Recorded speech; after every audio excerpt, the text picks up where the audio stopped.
Hello दोस्तों, स्वागत है आपका सरस्वती इंस्टीट्यूट में। तो दोस्तों, जैसा कि आप जानते हैं कि हम लोग एमए सेकंड सेमेस्टर के लिए सब्जेक्ट एजुकेशन का सेकंड पेपर सॉल्व कर रहे हैं और ये पेपर आपके एग्ज़ाम के लिए इम्पोर्टेंट होगा। एक भी क्वेश्चन आप स्किप मत कीजिएगा, क्योंकि एक एक क्वेश्चन वो इम्पोर्टेंट होता है। अगर एक भी क्वेश्चन आपने छोड़ दिया, हो सकता है वही क्वेश्चन आपसे एग्ज़ाम में पूछ लिया जाए। तो इस तरह से आप वीडियो को पूरा ज़रूर देखिएगा। और अगर आपने अभी तक हमारे चैनल को सब्सक्राइब नहीं किया है तो सब्सक्राइब कर लीजिएगा, बेल आइकन प्रेस कर लीजिएगा, जिससे आपको न्यू वीडियो के बारे में जानकारी मिलती रहे। और मैं आपको जो आपके 4 पेपर होने हैं उनके लिए वीडियो देती रहूँगी। तब तक के लिए आप ये वीडियो पढ़िए। जब आपका थर्ड पेपर होगा तब आपके थर्ड पेपर की तैयारी कराई जाएगी। उससे पहले ये पेपर आपका कर लीजिए। तो ये प्रीवियस ईयर क्वेश्चन पेपर करने के बाद में हमें एक आइडिया लग जाएगा कि आपका एग्ज़ाम कैसा होने वाला है और आपकी तैयारी कैसे चल रही है, ये आप कमेंट में बताइएगा। और थर्ड पेपर हम इसके बाद में करेंगे। पहले सेकंड पेपर हो जाने दीजिए, फिर हम थर्ड पेपर सॉल्व करेंगे। ये जो क्वेश्चन पेपर है PYQ, यहाँ से आपके क्वेश्चन हो सकता है डिक्टो देखने को मिल जाए, जैसा कि फर्स्ट पेपर में आपके आए थे। और तब तक हम ये पढ़ते हैं। तो चलिए स्टार्ट कर लेते हैं हमारी वीडियो। पहला क्वेश्चन है, एक शोधकर्ता प्रभावी मध्याह्न भोजन के लिए बाधक कारकों के प्रभाव का पता लगाने का इरादा रखता है। इस अध्ययन के लिए कौन सी शोध पद्धति सबसे उपयुक्त होगी? तो इसका हमारा करेक्ट आंसर हो जाएगा ऑप्शन नंबर ए, ऐतिहासिक विधि। क्वेश्चन नंबर 2 है, शोध प्रबंध लेखन में APA फॉर्मेट का क्या अभिप्राय है? इसका सही आंसर है अमेरिकन साइकोलॉजिकल एसोसिएशन। यादृच्छिक नमूने में जनसंख्या में से किसी आइटम के चयन करने की संभावना होती है। तो इसका करेक्ट आंसर हो जाएगा ऑप्शन नंबर डी, अनिश्चित। निम्नलिखित में से शोध उपकरण कौन सा है? करेक्ट आंसर हमारा हो जाएगा प्रश्नावली। केंद्रीय प्रवृत्ति की माप कौन सी है? तो ये सभी माप जो है केंद्रीय प्रवृत्ति की माप होती हैं।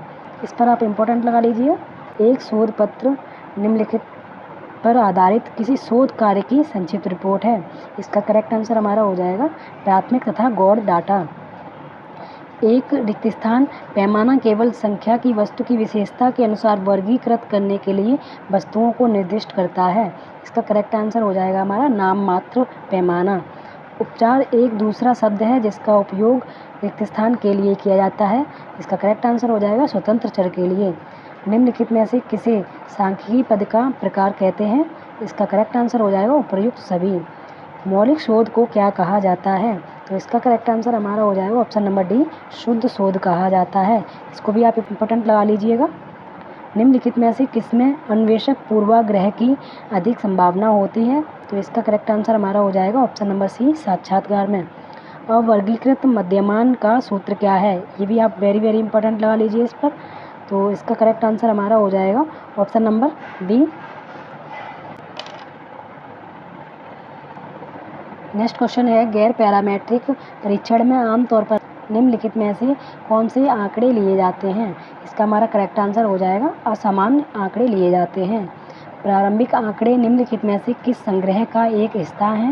इसका करेक्ट आंसर हमारा हो जाएगा वर्णनात्मक अनुसंधान का हिस्सा है। शोध निर्मित समस्या में निम्नलिखित में से क्या होना चाहिए? इसका करेक्ट आंसर हो जाएगा ऑप्शन नंबर ए, मौलिकता होनी चाहिए। कोटि अंतर विधि किसने दी थी? इस पर आप मोस्ट इंपॉर्टेंट लगा लीजिएगा। करेक्ट आंसर हो जाएगा स्पीयरमैन ने दी थी। ये क्वेश्चन अपने आप में बहुत इंपॉर्टेंट है, इस पर आप वेरी इंपॉर्टेंट लगा लीजिएगा। सैद्धांतिक रूपरेखा रिक्त स्थान के बीच अंतर संबंधों की चर्चा करती है। इसका करेक्ट आंसर हमारा हो जाएगा ऑप्शन नंबर ए, चरों की। मानक त्रुटि के संबंध में निम्नलिखित में से कौन सा कथन सही है? तो इसका करेक्ट आंसर हमारा हो जाएगा ये सदैव शून्य होती है। शोध समस्या का मानदंड क्या है? तो व्यवहारिकता शोध समस्या का मानदंड है। क्रियात्मक अनुसंधान के निष्कर्षों का रूप कैसा होता है? उपर्युक्त सभी, यानी कि व्यवहारिक भी होता है, सिद्धांत का प्रतिपादन भी करता है और सामान्यीकरण भी करता है। निम्नलिखित में से कौन सा गुणात्मक अनुसंधान से संबंधित नहीं है? करेक्ट आंसर हमारा हो जाएगा सर्वेक्षण विधि। आनुभाविक सत्यापनी अवलोकन होता है। इसका करेक्ट आंसर हो जाएगा सैद्धांतिक, यानी कि सिद्धांत। प्रतिवादी की सामाजिक प्रतिष्ठा को किस स्केल पर मापा जाता है? करेक्ट आंसर हमारा हो जाएगा नाम मात्र स्केल। निम्नलिखित में से किसे खोजपूर्ण शोध कहा जा सकता है? करेक्ट आंसर हमारा हो जाएगा वैयक्तिक अध्ययन। अप्रतिचयन त्रुटियों को कैसे समानित किया जाता है? इसका करेक्ट आंसर हमारा हो जाएगा ऑप्शन नंबर बी, प्रायिकता प्रतिचयन के द्वारा।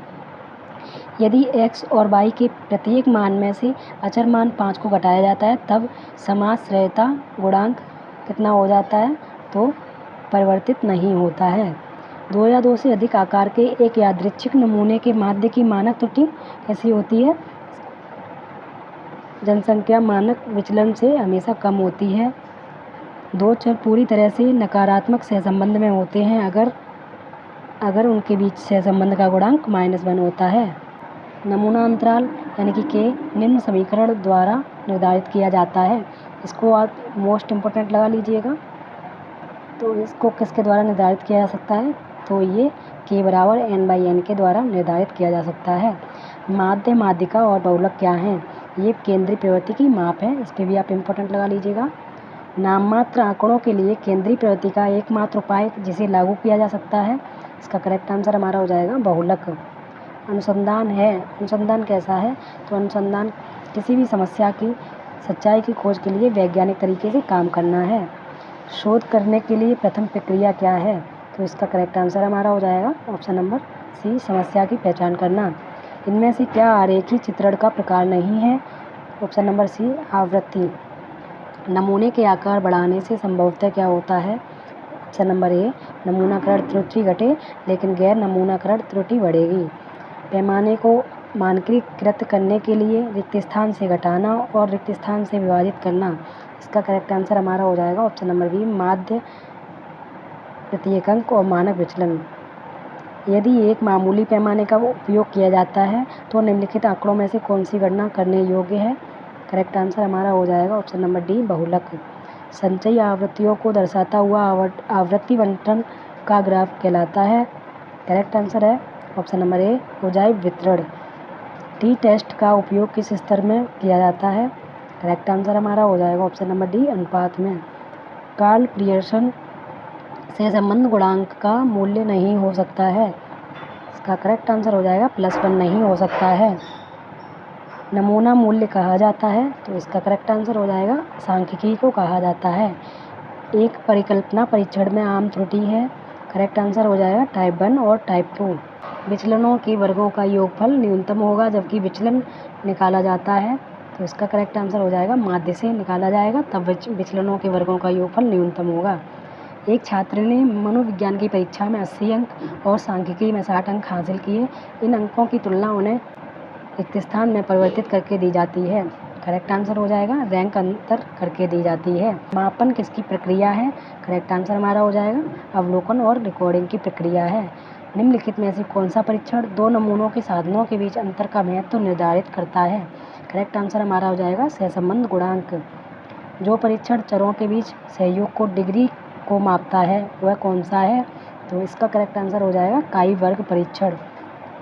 पैरामीट्रिक और गैर पैरामीट्रिक परीक्षण कौन से हैं, इसका करेक्ट आंसर हो जाएगा परिकल्पना परीक्षण के तरीके, इस पर आप इम्पोर्टेंट लगा लीजिएगा। यदि वितरण नकारात्मक रूप से विषम है तो कैसा होगा, इसका करेक्ट आंसर हो जाएगा माध्य बहुलक से कम होगा। रिक्त स्थान नमूनाकरण का अर्थ है कि जनसंख्या के प्रत्येक सदस्य के चुने जाने की संभावना है, इसका करेक्ट आंसर हो जाएगा संभाव्यता। शोध गंगा का रखरखाव किसके द्वारा किया जाता है, इसका करेक्ट आंसर हमारा हो जाएगा ऑप्शन नंबर सी, इनक्लिव नेट के द्वारा किया जाता है। इनक्लिव नेट की शुरुआत कब हुई थी, इसका करेक्ट आंसर हो जाएगा ऑप्शन नंबर डी, 1996 में। निम्नलिखित में से कौन सा शोध विधि नहीं है, तो इसका करेक्ट आंसर हो जाएगा ऑप्शन नंबर डी, दार्शनिक। गैर संभाव्यता नमूनाकरण डिजाइन को उपयोग किया जाता है, इसका करेक्ट आंसर हो जाएगा ऑप्शन नंबर बी, खोज परक शोध में। एक व्यवस्थित प्रतिचयन में यदि 1000 तत्वों में से 44 के रूप में नमूने लिए जाते हैं तो अंतराल की चौड़ाई क्या होगी, इसका करेक्ट आंसर हो जाएगा ऑप्शन नंबर बी, निम्नलिखित आंकड़ों में से बहुलक ज्ञात कीजिए, इसका करेक्ट आंसर हमारा हो जाएगा ऑप्शन नंबर ए, 51। प्रेक्षणों का अंकों के एक सेट का रिक्त स्थान सभी मानों की कुल संख्या से विभाजित करके प्राप्त किया जाता है, करेक्ट आंसर हो जाएगा माध्य प्राप्त किया जाता है। निम्नलिखित में से माध्यिका ज्ञात कीजिए, इसका करेक्ट आंसर हमारा हो जाएगा ऑप्शन नंबर डी, 38। निम्नलिखित का माध्य ज्ञात कीजिए, करेक्ट आंसर हमारा हो जाएगा इसका ऑप्शन नंबर बी, 40। इनको आप सॉल्व करके देख लीजिएगा तभी आप कर पाएंगे एग्जाम में भी, अन्यथा आप नहीं कर पाएंगे, तो इनको सॉल्व जरूर करके देखिएगा। जनसंख्या में सभी इकाइयों की सूची क्या कहलाती है? इसका करेक्ट आंसर हो जाएगा हमारा नमूना फ्रेम कहलाती है। अनुसंधान विधि किसका भाग है? करेक्ट आंसर हमारा हो जाएगा ऑप्शन नंबर डी, अनुसंधान पद्धति का। एक नमूना टी परीक्षण में स्वतंत्रता की डिग्री होती है। इसका करेक्ट आंसर हो जाएगा ऑप्शन नंबर ए, n-1। सामान्य वक्र की ऊंचाई रिक्त स्थान मान पर अधिकतम होती है। इसका करेक्ट आंसर हो जाएगा माध्य पर सबसे अधिकतम होती है। सहसंबंध के गुणांक का मान कितना होता है? तो ये होता है -1 और +1 के बीच में। नमूना डेटा से परिकलित किसी भी संख्यात्मक मान को क्या कहा जाता है? ऑप्शन नंबर बी, सांख्यिकी कहा जाता है। निम्नलिखित में से कौन अत्यधिक ऋणात्मक सहसंबंध का प्रतिनिधित्व करता है? करेक्ट आंसर हो जाएगा -0.1। चरम मूल्यों की उपस्थिति से सबसे प्रभावित केंद्रीय का माप है। इसका करेक्ट आंसर हो जाएगा माध्य। जब नमूना की संख्या 30 से अधिक हो तो निम्न सांख्यिकी परीक्षण लिया जाएगा। इसका करेक्ट आंसर हो जाएगा जेड परीक्षण। निम्न आंकड़ों के लिए माध्य, माध्यिका और बहुलक ज्ञात कीजिए। तो ये आंकड़े दिए गए हैं, आपको माध्य, माध्यिका और बहुलक ज्ञात करना है। इनको आप निकाल के देख लीजिएगा। वैसे इसका आंसर हम आपको बता देते हैं। तो इसका आंसर करेक्ट होगा सी ऑप्शन, ये आप निकाल के देख लीजिएगा। यदि किसी जनसंख्या से n = 0 एक नमूना लिया जाता है जिसका मानक विचलन 100 के बराबर है, तो माध्य की मानक त्रुटि बराबर होगी किसके? तो इसका आंसर हो जाएगा ऑप्शन नंबर सी। निम्न का माध्य क्या होगा? तो ये संख्याएं दी गई हैं, इनका माध्य हमसे निकलवाया है, इसको आप निकाल के देख लीजिएगा। ऑप्शन इसका करेक्ट 1 होगा। निम्न की माध्यिका क्या होगी? इसको भी आप निकाल के देख लीजिएगा। इसका करेक्ट आंसर 33 होगा। यदि डेटा के एक सेट की भिन्नता का माध्य और गुणांक क्रमशः 10 और 5 है तो मानक विचलन क्या होगा? इसका करेक्ट आंसर हो जाएगा ऑप्शन नंबर बी, सांख्यिकी गिनने का विज्ञान है। यह किसने कहा था? इसको आप इम्पोर्टेंट लगा लीजिएगा। ये किसने कहा था? तो ये कहा था ऑप्शन नंबर सी, बाउले ने कहा था। रैक अंतर सहसंबंध किसके द्वारा बनाया गया है? करेक्ट आंसर हो जाएगा स्पीयरमैन के द्वारा बनाया गया है। निम्नलिखित का माध्य क्या होगा? इसका भी आप निकाल के देख लीजिएगा। वैसे इसका करेक्ट आंसर हो जाएगा ऑप्शन नंबर ए। सबसे शिथिल संरचित अनुसंधान डिजाइन क्या है? इसका करेक्ट आंसर है अन्वेषणात्मक। नमूने के किसी भी स्तर पर चयन के लिए उपलब्ध उचित पहचान वाली जनसंख्या के सभी तत्वों को क्या कहा जाता है? इसका करेक्ट आंसर हो जाएगा नमूना चयन ढांचा कहा जाता है। एक्शन शोध का अर्थ क्या है? इसका करेक्ट आंसर हो जाएगा ऑप्शन नंबर सी, एक तत्काल समस्या को हल करने के लिए शुरू किया गया शोध। निम्नलिखित में से कौन सा चर मात्रात्मक शब्दों में व्यक्त नहीं किया जा सकता है? तो इसका करेक्ट आंसर हमारा हो जाएगा ऑप्शन नंबर डी, व्यावसायिक दृष्टिकोण। इनमें से क्या विचलन के माप का प्रकार नहीं है? तो इसका करेक्ट आंसर हो जाएगा हमारा ऑप्शन नंबर सी, प्रामाणिक विचलन। शोध में परिकल्पना के निर्माण की प्रक्रिया क्या है? इसका करेक्ट आंसर हो जाएगा ऑप्शन नंबर बी, यानी कि ये दोनों सही हैं। सॉरी, ये और ये सही है, यानी कि ऑप्शन नंबर बी हमारा करेक्ट हो जाएगा। सी और डी दोनों। On the theory of scales of measurement पुस्तक किसने लिखी? इस पर मोस्ट इंपॉर्टेंट लगा लीजिएगा। तो ये पुस्तक किसने लिखी है? इसका करेक्ट आंसर हमारा हो जाएगा ऑप्शन नंबर बी, स्टीवेंस ने लिखी है। मोस्ट इंपॉर्टेंट क्वेश्चन है, इसको अच्छे से याद कर लीजिएगा। नमूना का वर्णन करने वाले संख्यात्मक विवरण उनसे अलग होने की उम्मीद की जा सकती है जो प्रतिचयन प्रक्रिया में निहित यादृच्छिक उतार चढ़ाव के कारण आबादी का वर्णन करते हैं। यह कहलाता है, तो ये कहलाता है। इसका करेक्ट आंसर हमारा हो जाएगा ऑप्शन नंबर सी, प्रतिचयन त्रुटि कहलाता है। सबसे अधिक उपयोग में आने वाला सांख्यिकी औसत कौन सा है? इसका करेक्ट आंसर हो जाएगा हमारा मानक विचलन। तथ्यों, आंकड़े और अध्ययन के लिए आधार के रूप में काम करने वाली अन्य प्रासंगिक सामग्रियों को क्या कहा जाता है? ऑप्शन नंबर सी, मापन का उच्चतम स्तर क्या होता है? ऑप्शन नंबर ए, अनुपात। वर्गांतरों का मध्य बिंदु ज्ञात करने का सूत्र क्या है? इस पर आप मोस्ट इंपोर्टेंट लगा लीजिएगा। तो इसका करेक्ट आंसर हमारा हो जाएगा ऑप्शन नंबर सी। यदि किसी दूसरे शोधकर्ता के शोध को बिना स्वीकृति के उपयोग किया जाए तो क्या कहलाता है? साहित्यिक चोरी कहलाती है। सामाजिक विज्ञान अनुसंधान का उद्देश्य क्या है? इसका करेक्ट आंसर हो जाएगा यूटिलाइजेशन। कौन सा आंकड़ों की ग्राफिक प्रस्तुति नहीं करता है? इसका करेक्ट आंसर हमारा हो जाएगा टेबल नहीं करता है। सांख्यिकी घटना का विज्ञान है, उक्त कथन किसमें से किसका है? तो इस पर भी आप इम्पोर्टेंट लगा लीजिएगा। ये कथन किसका है? तो ये कथन है हमारे बाउले का। रिक्त स्थान अनुसंधान गैर संख्यात्मक डेटा एकत्र करने, विश्लेषण करने और व्याख्या करने की प्रक्रिया है। इसका करेक्ट आंसर हो जाएगा गुणात्मक शोध। जब संबोधित किए जाने वाले मुद्दे व्यक्तिगत, संवेदनशील या मजबूत सामाजिक मानदंडों के अधीन होते हैं तब सामान्यतः एक गुणात्मक अनुसंधान तकनीकी की सिफारिश ली जाती है, उसे क्या कहते हैं? तो उसे प्रोजेक्टिव शोध कहते हैं। सांख्यिकी गणना का विज्ञान है, ये किसने कहा था? इस पर भी आप इम्पोर्टेंट लगा लीजिएगा। सांख्यिकी गणना का विज्ञान है, ये फर्ग्यूसन ने कहा था। जनसंख्या व जनगणना रिक्त स्थान शोध का उदाहरण है। इसका करेक्ट आंसर हो जाएगा हमारा ऑप्शन नंबर ए, सर्वेक्षण का उदाहरण है। सॉरी, इसका मैंने गलत लगवा दिया है। ये सांख्यिकी गणना का विज्ञान है, ये किसने कहा था? ये बाउले ने कहा था। इसको अच्छे से कीजिएगा, बाउले ने कहा था, सॉरी फर्ग्यूसन ने नहीं कहा था। अनुसंधान में तर्क प्रक्रिया जो मूल रूप से सार से सामान्य की ओर तथा विशिष्ट से ठोस की ओर तक बढ़ रही है, क्या कहलाती है? तो इसका करेक्ट आंसर हो जाएगा वैज्ञानिक अनुसंधान विधि कहलाती है। निम्नलिखित में से कौन सा माप चरण मापों या पदों से कम प्रभावित होता है? तो इसका हमारा करेक्ट आंसर हो जाएगा ऑप्शन नंबर बी, चतुर्थांश विचलन। वर्ग अंतराल की ऊपरी सीमा और निचली सीमा में अंतर को क्या कहते हैं? इसका करेक्ट आंसर हमारा हो जाएगा ऑप्शन नंबर ए, वर्ग की सीमाएं कहते हैं। समस्या निर्माण में दिए गए उद्देश्यों का मतलब क्या होता है? इसका करेक्ट आंसर हमारा हो जाएगा ऑप्शन नंबर ए, सवाल के उत्तर दिए जाने के लिए। तो इस तरह से हमारी ये वीडियो यहीं पर समाप्त होती है और ये 100 क्वेश्चन आपके आने वाले एग्ज़ाम के लिए काफ़ी ज़्यादा इंपॉर्टेंट होंगे। तो आप अगर एक बार में आपको याद नहीं होते हैं क्वेश्चन, तो वीडियो को दोबारा देख लीजिएगा या फिर आप जैसे चाहें उसको दोबारा से पढ़ लीजिएगा।